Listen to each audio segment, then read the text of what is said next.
పొలమందు కాపరులకు దూత చెప్పెను, రక్షకుడు మీ కొరకు పుట్టి ఉన్నాడు.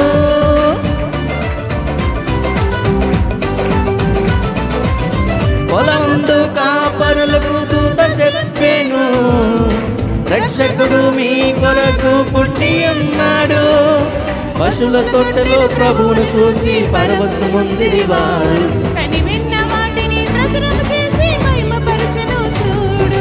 పశువుల తొట్టెలో ప్రభువును చూచి పరవశముందిరి వారు. వాటిని ప్రచురము చేసి మహిమపరచను చూడు. Happy Christmas Mary, happy Christmas merry Christmas. శీతాకాలంలో క్రిస్మస్ కాంతులతో జనించిన శ్రీ యేసుని నీ నీడలో,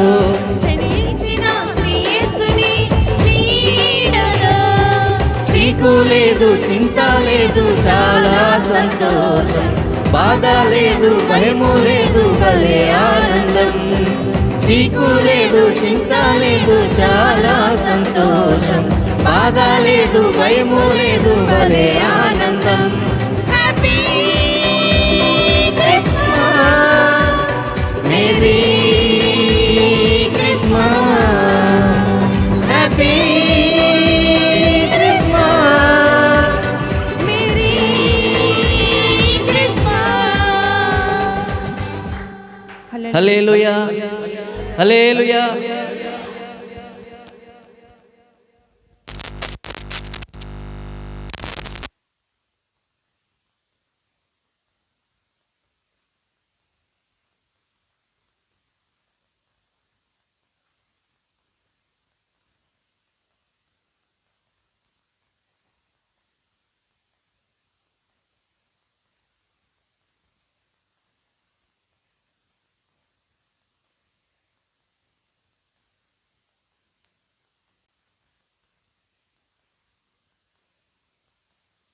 ప్రైజ్ ది లార్డ్.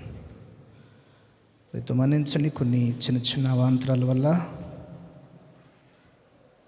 ఈ ప్రత్యక్ష ప్రసారం లేట్ అవుతుంది.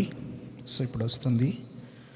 మీరు ఏ ప్రాంతాలు ఉన్నా మీరు వీక్షిస్తూ ఉండండి. మేమందరం కూడా మీకోసం ప్రార్థన చేస్తూ ఉంటాం.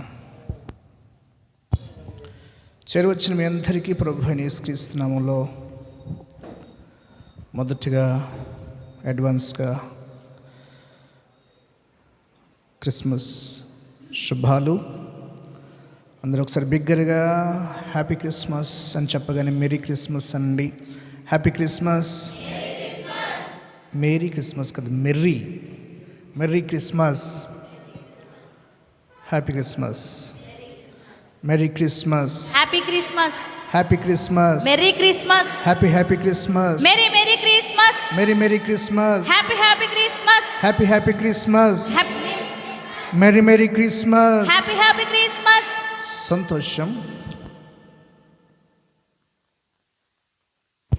క్రిస్మస్ సందేశాలు నాకు తెలిసి చాలామంది ఎన్నో సంవత్సరాలుగా వింటున్నారు.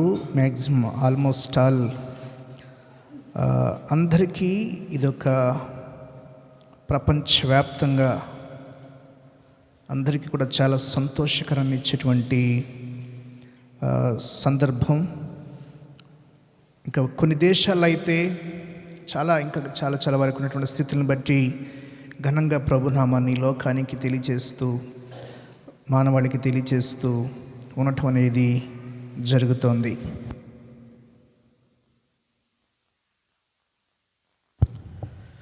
ఈ యేసు ప్రభు జన్మలో జీవితంలో కొంతమంది ప్రాముఖ్యమైనటువంటి వ్యక్తులను, కొంతమంది హిస్టారికల్ పర్సన్స్ని మనం చూస్తాం. అనేక మంది అనేక విషయాలు ప్రభు యొక్క పుట్టినరోజు గురించి, అలాగే ఆయన పుట్టాడు అనడానికి చాలా రుజువులు ఆనవాళ్ళు మనకు కనబడుతూ ఉంటాయి. ఏ టైంలో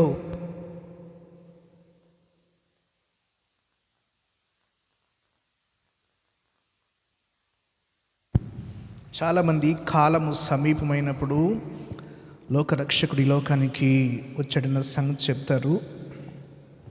అది ఏ సమయం అంటే దేవుడు మలాకి గ్రంథం నుంచి యేసు ప్రభు పుట్టే వరకు 400 సంవత్సరాలు మనిషితో మాట్లాడడం నిశ్శబ్ద కాలం అంటారు. ద సైలెంట్ పీరియడ్ అంటారు.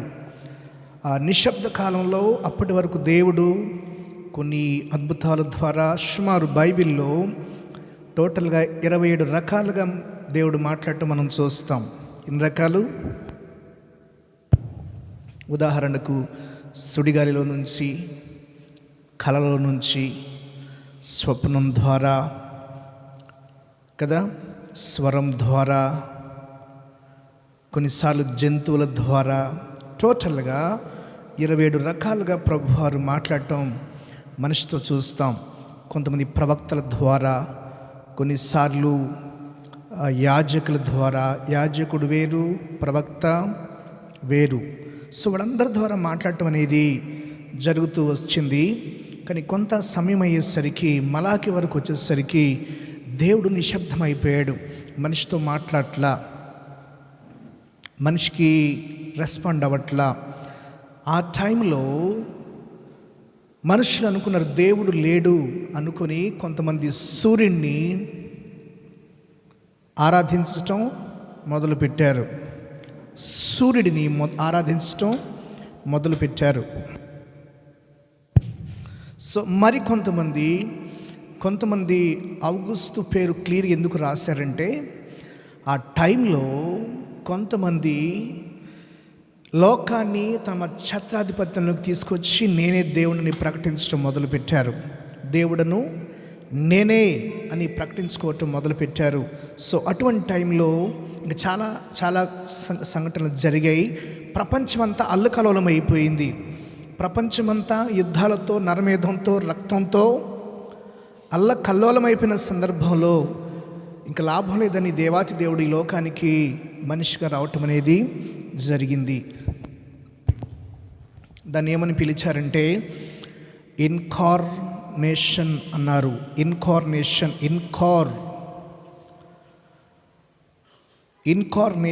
అంటే God in the form of human. దేవుడు మనిషి రూపంలోనికి రావటం. దేవుడు మనిషి రూపంలోనికి ఎందుకు వచ్చాడు? మొదటి కారణం, God has created human being in his own image. దేవుడు మొట్టమొదట మనిషిని ఏ రూపంలో చేసుకున్నాడు? మనిషిని ఏ రూపంలో తయారు చేసుకున్నాడు? దేవుని రూపంలోనే, ఆయన పోలిక చొప్పునే తయారు చేసుకున్నాడు. ఆయన పోలిక చొప్పునే తయారు చేసుకున్నాడు కాబట్టి మరలా ఆ దేవుడు ఎలా ఉంటాడో మనిషికి తెలియదు. కాబట్టి దేవుడు మానవాళ్ళని చాలామంది వెతికారు. కొంతమంది పర్వతాల్లోకి వెళ్ళి వెతికారు, కొంతమంది రకరకాల అరణ్యాల్లోకి వెళ్ళి వెతికారు. కానీ ఎక్కడ కూడా దేవుడు మనిషికి కనుగొనలేదు. People could not find out the God, where he lives, where he stays. Nobody knows where God lives. దేవుడు ఎక్కడుంటారో ఎవరికి తెలియదు. Nobody knows how God look like. దేవుడు చూడటానికి ఎలా ఉంటారో తెలీదు. ఒక బైబిల్ గ్రంథంలో మాత్రమే దేవుడు మనిషి రూపంలో మనిషిని తన రూపంలో చేశాడని బైబిల్ గ్రంథం మాత్రమే చెప్తుంది. ఏ గ్రంథాల జోలికి వెళ్ళినా మనిషి గురించి కానీ దేవుడి గురించి కానీ చెప్పారు, కానీ ఎవరు కూడా ఎప్పుడు ఏమీ చెప్పలేదు. ఎందుకోసం అంటే ఎవరికి తెలియదు. దేవుడు క్రింద ఉంటాడా, పైన ఉంటాడా, గాలిలో ఉంటాడా, సుడిగాలిలో ఉంటాడా?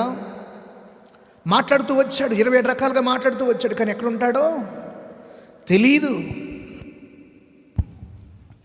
ఎక్కడుంటాడో తెలీదు. కాబట్టి మనిషిని దేవుని అన్వేషించడం మొదలుపెట్టారు.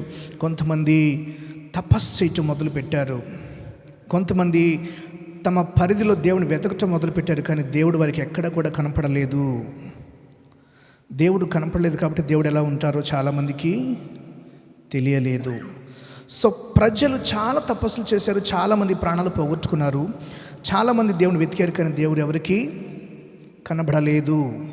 దేవుడు ఎలా ఉంటారో ఎవరికి తెలియదు. దేవుడు ఎలా ఉంటారో ఎవరికి తెలియదు. కాబట్టి తన పోలిక చొప్పున చేసుకున్న మనుషుల కోసం అదే తన పోలిక చేసుకున్న మనిషి రూపంలో ఉన్న దేవుడు వచ్చాడు. కొంతమంది సహోదరులు, ఇస్లాం సహోదరులు ఏమని వారు ఆర్గ్యూ చేస్తారంటే, దేవుడు ఏంటి మనిషిగా రావటం ఏంటి, దేవుడు మనిషిగా రావటం ఏంటి, ఎందుకు మనిషిగా రాడు? Why? Because God created in his own image. దేవుడు మనిషిని తన రూపంలో తయారు చేసుకున్నాడు కాబట్టి తన కోసం వచ్చాడు.